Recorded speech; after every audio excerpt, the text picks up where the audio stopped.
Hey friend, has God called you to preach his word and maybe you don't feel like you're good enough? Now I know we're all supposed to share the gospel, right? But there are some that God calls out to travel or to be pastors of churches or evangelists or whatever. And maybe you just don't feel like you got it. Let me encourage you. Go to 2 Corinthians 10:10. Now here it's talking about Paul, and it says, "For his letters, they say, are weighty and powerful, but his bodily appearance is weak, and his speech contemptible." Y'all, when you look up the word contemptible, it says low standing in any scale or value, worthless, arousing or deserving scorn, pitiable, snob, unimpressive. When Paul wrote, his words were so weighty.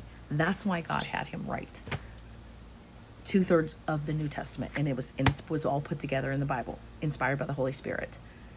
So weighty, but his appearance, he did not look the part, and he did not sound the part. And here's a little tidbit for you. Jesus didn't look the part either. Go to Isaiah 53:2. He's talking about the Messiah. And he says he has no form or comeliness. And when you look at the word comeliness, it says a quality of being attractive or pleasing in appearance. And then it goes on to say there's no beauty that we should desire him. Now, we're all God's children, no matter how we look. But the focus isn't on what we look like, because a lot of the world they're drawn by people who look the part, and they may sound the part sometimes. They may have a form of godliness, but lack the power of.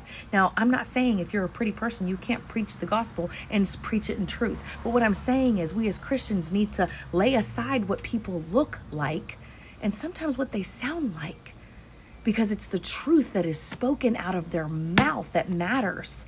So if you think you don't look the part, or maybe you don't sound the part because you're not a good public speaker, you fumble on your words, whatever it is, neither did Paul.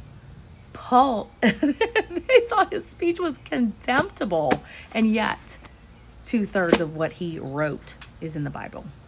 It doesn't matter whether you are a country guy or a gal, or a city guy or a gal, whether you look the part or whether you don't look the part, whether you've had public speaking or whether you haven't had public speaking. If God has called you, he's equipped you with all the things you need to go do what he asked you to do. Don't worry about that. And as Christians, stop looking at the appearance of people and listen for the truth of the word they're speaking.